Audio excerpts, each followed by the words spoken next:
Hello, and again, welcome to Bit Depth. I'm Santiago Ramones. I have an album out called Hypothetical. Every month, I'll be doing a podcast breaking down the elements and discussing the creation of each track until I've run out of tracks. I'm letting go of the pain,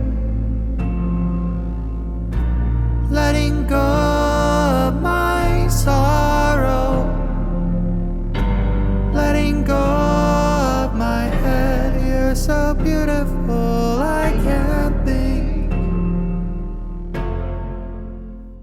Letting Go is the 13th track on Hypothetical. It was written, produced, and performed by me. And it has featuring vocals from the wonderful Nia Moné. It was mixed by Mac Lane and mastered by Kevin Lively. It's the last song on the album with words, but not the last track. The journey of Hypothetical is to delve into deeper and heavier emotions. We started with complete fiction, sci-fi anime opening, being a fish, and a number of other inanimate objects, and some general fun. When we reached the halfway point in Replacement, the point where it's not just fun and games, but where we have to contend with real feelings like aging, anger, mortality and lost friendships, hopelessness against a corrupted system, post-traumatic stress disorder, and drug addiction. So, where do we end up on our final track? Letting Go doesn't have the heaviest emotions on the album, but it does tackle one of the most universal topics: breakups. Rather than power in specific stories, the emotional power of this track is that it confronts an experience almost everyone has gone through or will go through. In this story, it really was the narrator's fault.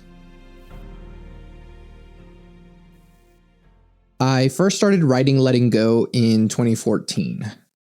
This song is now an awkward tween at 12 years old. I wanted to tug at heartstrings, so I drew from my own life as a wee 18-year-old lad, since I totally knew everything about relationships. That's a joke, but I was aware of that, so I didn't just draw from my own life and relationships, but from some people that I've known. At the time I was writing this song, myself and two other couples in my life were going through some relationship turmoil, which inspired the writing of the song. Each verse and chorus corresponds to one of these three relationships. The common denominator was masculinity, if you will. Letting Go is about breaking up. More specifically, about how the failures of toxic masculinity will result in the end of so many relationships. I wouldn't have worded it that way at the time that I wrote it, but this is what has revealed itself to be true over the many years that it has existed. But before I dive deeper into that story, let's get into the sounds.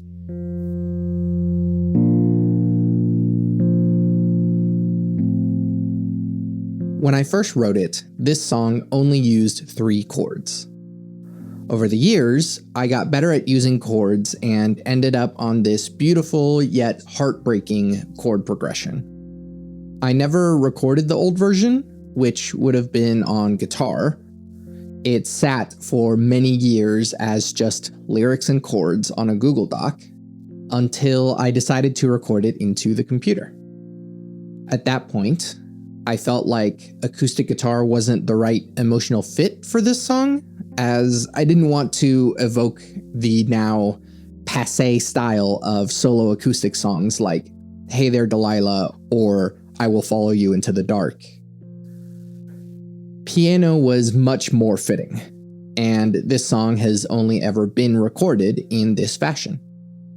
All of the sounds that you'll hear that aren't vocals are MIDI, either synthesizers or sampled instruments.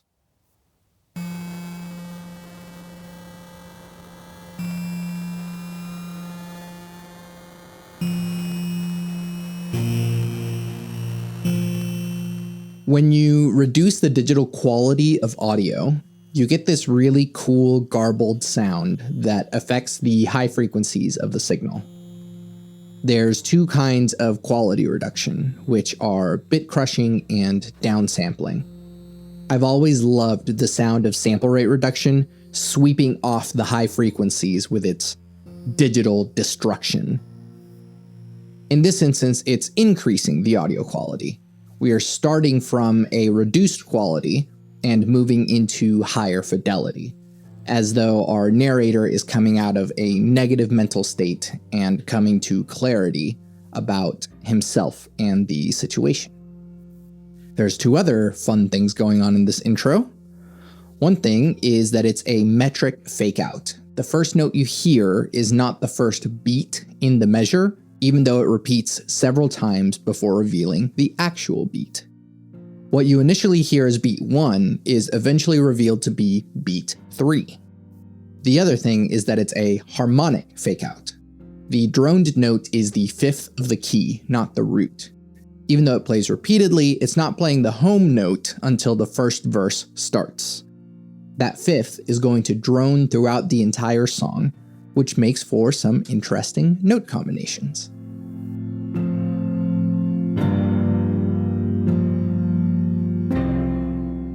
The piano sounds here are actually three different sounds: an electric piano, a wavetable synth, and a sampled piano called una corda, which is a special upright piano that only uses one string per note. Normally, pianos have multiple strings per note, but this piano only uses one string, which creates its unique sound. You could say I chose this intentionally because it's a song about breaking up and becoming single, but I was not that clever. I chose it because I was scrolling through what instruments I had available, and I probably thought that the name was cool sounding. One fun thing about using sampled instruments is that you can adjust certain parameters of the instrument, like how much non-tonal noise is present. I increased the volume of the hammers and the dampers moving when the notes are played, and the sound of the foot pedal shifting, giving it a more percussive sound. I also chose to have the sound of tape hiss mixed in. Since this weird piano is combined with two other instruments, it adds a lot more character to the main sound, particularly sustain. Here's the electric piano.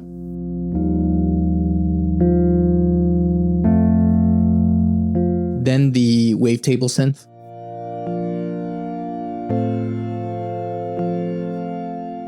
And here's una corda.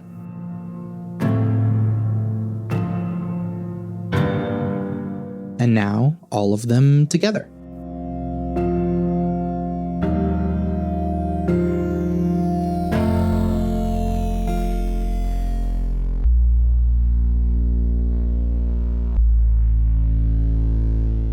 There's a couple of bass synthesizer sounds on the track. Mainly, it's this triangle wave with a sweeping low-pass filter. A filter removes all the frequencies above or below the set frequency. With this being a low-pass filter, or a high-cut filter, it removes all of the frequencies above it. Because it's moving up in frequencies, we hear more of the high frequencies as it moves, creating this feeling of the bass opening.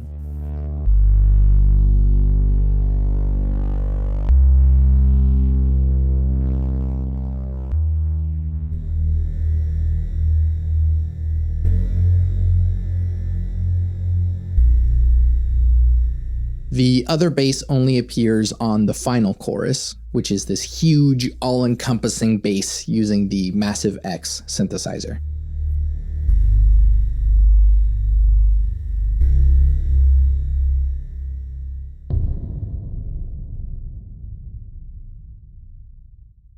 A fun effect to create subconscious impact and power on a specific point is to create a reverberant boom. It's a synthesizer kick drum sound with a ton of reverb made louder. Here's what it sounds like by itself without effects. And now here it is with the effects.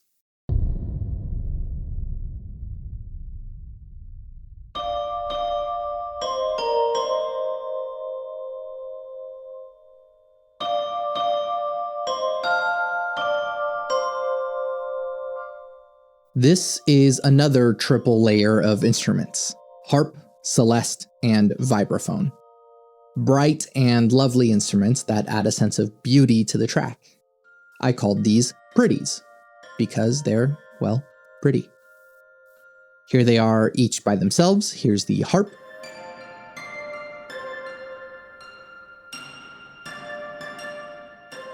And the celeste.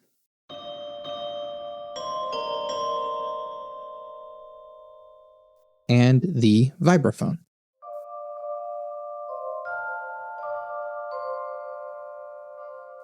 There's this really cool transition going into the second chorus where the pretties do an ascending motion that gets faster as it gets higher.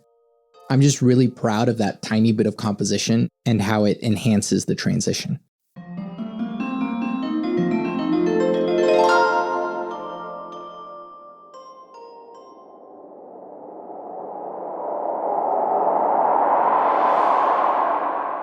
Along with the pretties in that transition, there's this wind sample. I wanted there to be a wash of wind that helped the transition into the second chorus. Since I'd already made a wind when I produced Trauma, I used the same sound with some different filtering.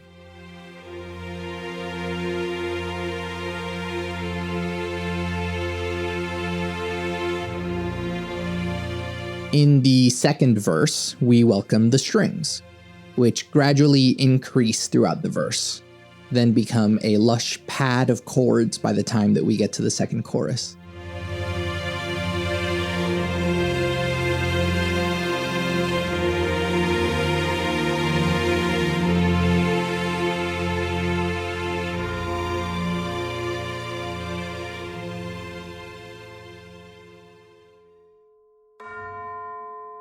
Tubular bells. The way they appear in the quiet of the third verse makes them feel like a clock tower or funeral bells. This is marking the death of the relationship, the funeral of it. They only play this one note, which is, again, the fifth.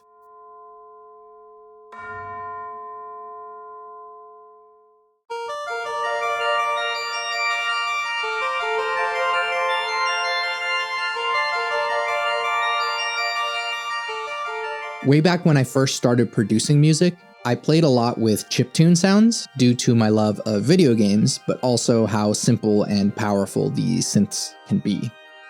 They also carry a lot of nostalgic weight. I stay true to my musical heritage by putting these little synths all over my music, Monomate being an example of that. But this one here is a different plugin by the same developer, and it's called Triforce, of course. I leaned into this nostalgia for the last chorus. I literally called this synth Nostalgia in my session, and I made it arpeggiate really, really fast to evoke that nostalgic video game feeling. I've heard this quote before, I'm not sure from who, but it goes like this. Nostalgia is memory without details. Although our narrator is finally letting go of this relationship, he's still looking back at it fondly and nostalgically.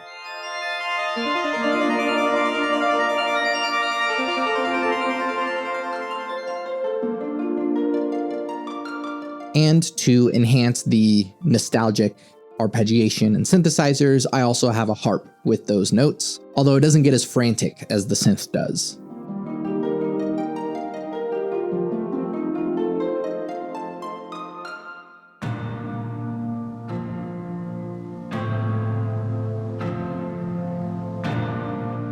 I really enjoyed manipulating una corda to hear more of the extraneous sounds that aren't just the strings vibrating. So I made a version where it's only the extra sounds without the primary piano sound. All harmonics and noises and tape hiss instead of just the piano notes themselves. I called it pianoises. There's several layers of them playing the notes from the other textures like the strings, main piano, the pretties, and the nostalgia texture.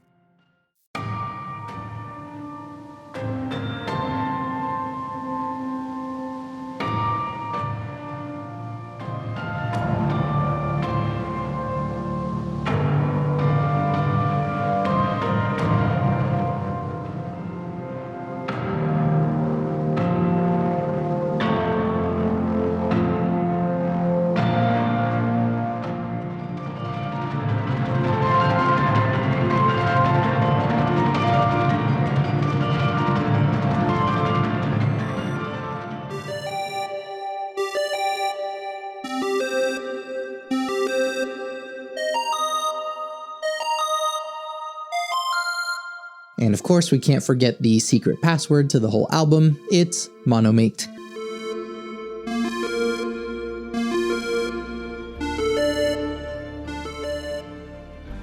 Letting go of the moments unique to us. I'm really proud of how the vocal harmonies enhance the main vocal. We have a harmony above and a harmony below on the left and right speakers, respectively. Combined with the main vocal, this trio really leans into the fact that this song is about 3 different relationships. When you never chose to.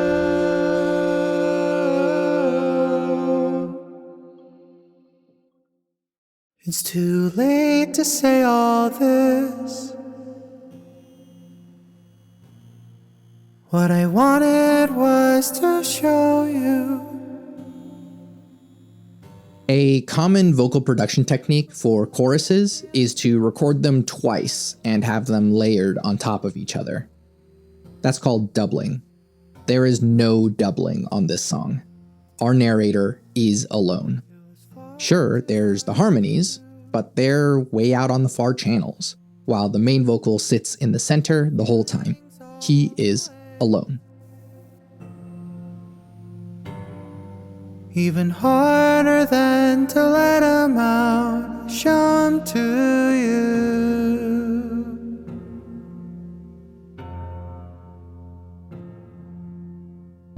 I'm letting go of the pain, letting go of my sorrow.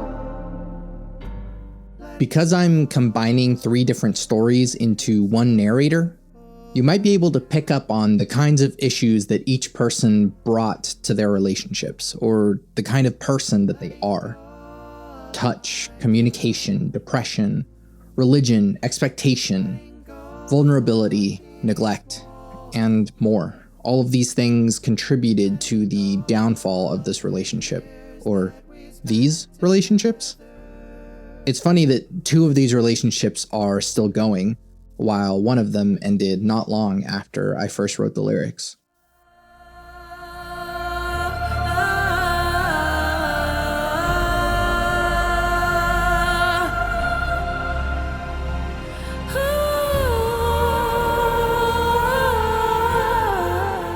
I always envisioned the bridge of this song having the other person's voice on it. How it's shown in a song like Somebody That I Used to Know, having the other person's perspective can really enhance the way our story is told. I wanted to have this angelic voice come in and really cement the end of the relationship. She's making it loud and clear. Let me go. Not just in a physical sense, but in a mental and emotional sense. The narrator is spending all this time talking about the ways that he messed up. And here she is, telling him to move forward. She's not just the object of his desires, she's the recipient of all his failures and toxicity. But in a way, she's also not real. It's like her voice isn't really there, but in his own head. This impossibly perfect being that's telling him to move on. I wanted someone with a heavenly voice to feature on this song. So here we have Nia Moné.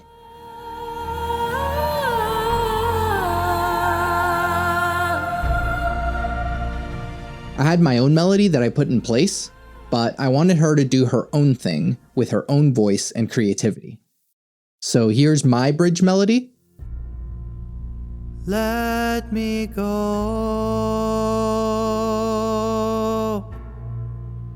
Let me go.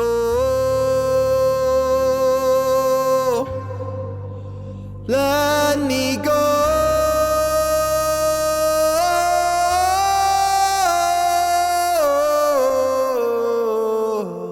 And here's Nia's version. Let me go. Let me go. Let me go.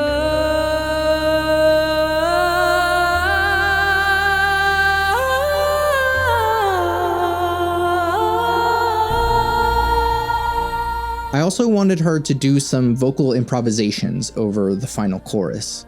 I really enjoyed what she did on that session. She nailed that angelic vibe that the song was really needing. Story-wise, the character is weaving through the final chorus, making that last push to the narrator to finally let her go. She's floating around between the left and right channels, almost as though she's singing to the harmonies too, asking the whole trio to move on.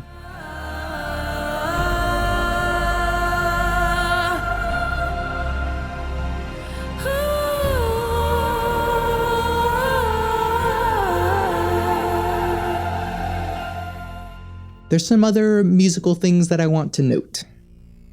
The tempo is intentionally all over the place.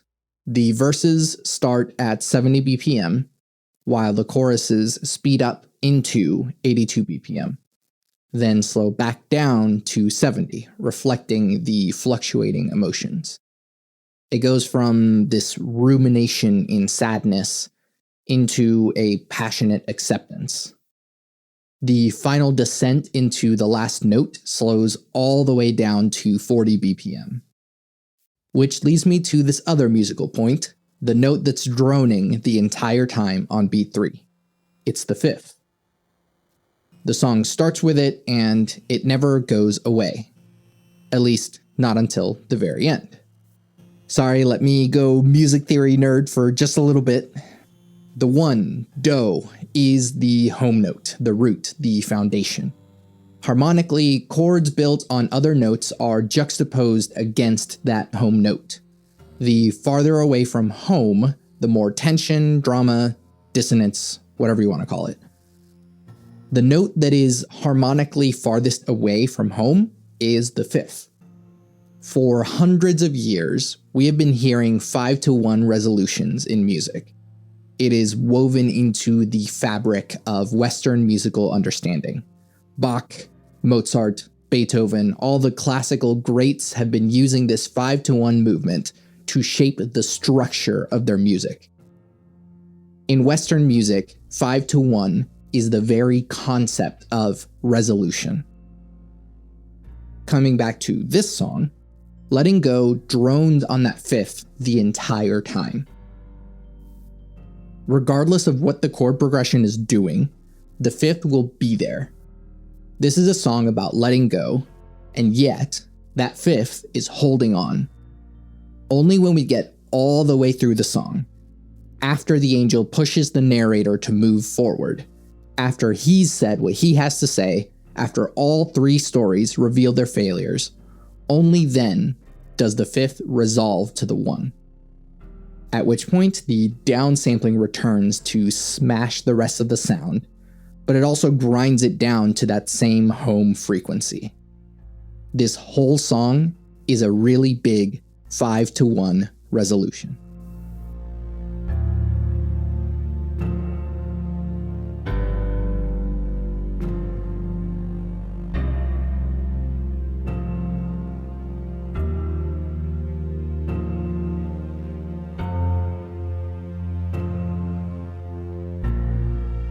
From a very young age, culturally, men are told to hide their feelings. They're told not to cry, not to show how much they care. And when their emotions inevitably do come out, they're scolded and beaten up for it. They're told to beat themselves up for it, and they do. Men are told to dominate, to show strength and power, to be greater and holier than all others. And when they inevitably make mistakes, again, they're scolded and brutalized. They beat themselves up for it. And worse, they hurt other people because they're so frequently incapable of managing their own emotions. But this is not an excuse. Grown men can seek out the tools for introspection, emotional growth, and communication. This is a song about the unfortunately uncommon introspection that leads to growth. In this story, the introspection came too late. The harm has been done, lives changed, tears dried, but it also marks a new beginning. This song is a space where the emotions are finally coming out, where the mistakes are being acknowledged, where communication has finally gotten through, and the woman is freed from him. Let it be known, growth does not mean that she comes back.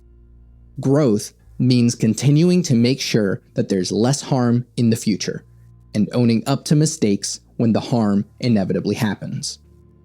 Growth means letting her go when it's best for both. Receiving the lessons from the past without the emotional baggage of the person that caused the harm.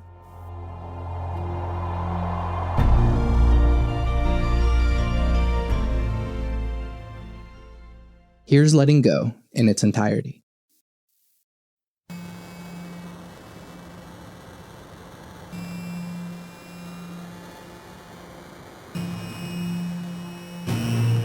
It's too late to say all this.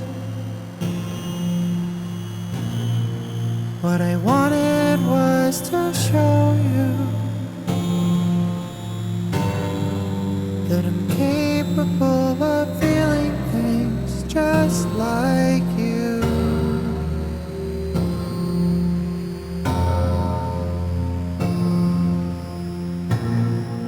It was far too hard to do, to put my feelings all away. Even harder than to let them out, show them to you.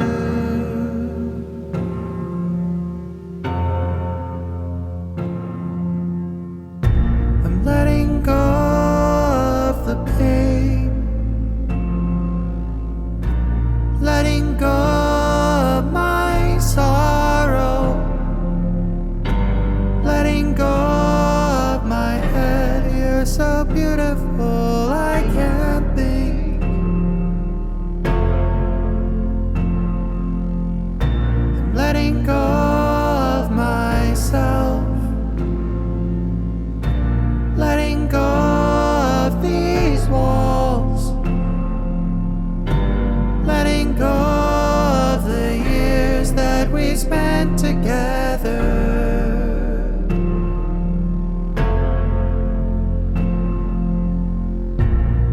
It's too late to try again.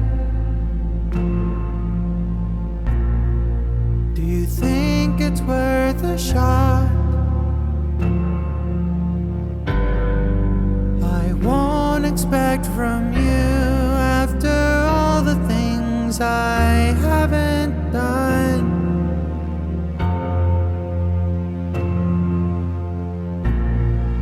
You need someone to hold you, to take your pain away. We never made each other whole. Now your touch is just a memory.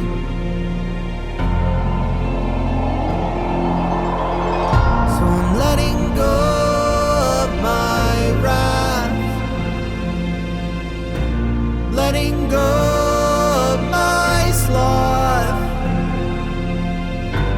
letting go of the wrongs that I never made right.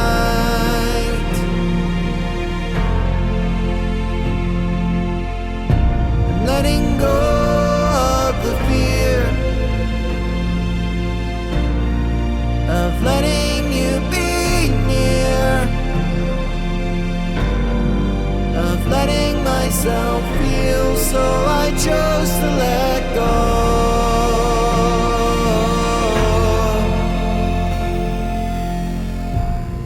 It's too late to disappear. After all the time gone by, I'll be a part of you, although I'm in the past to you now.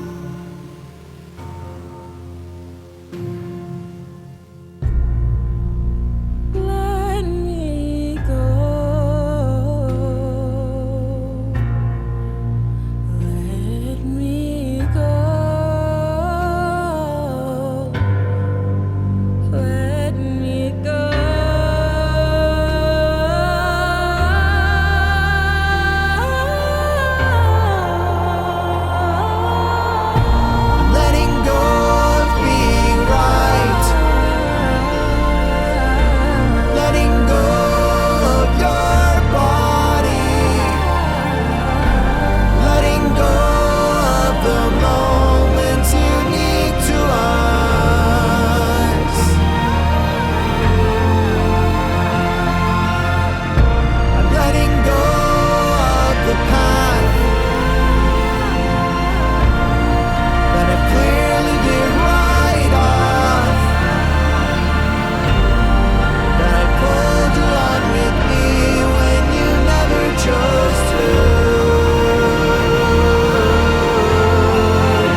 Thank you for listening to Bit Depth.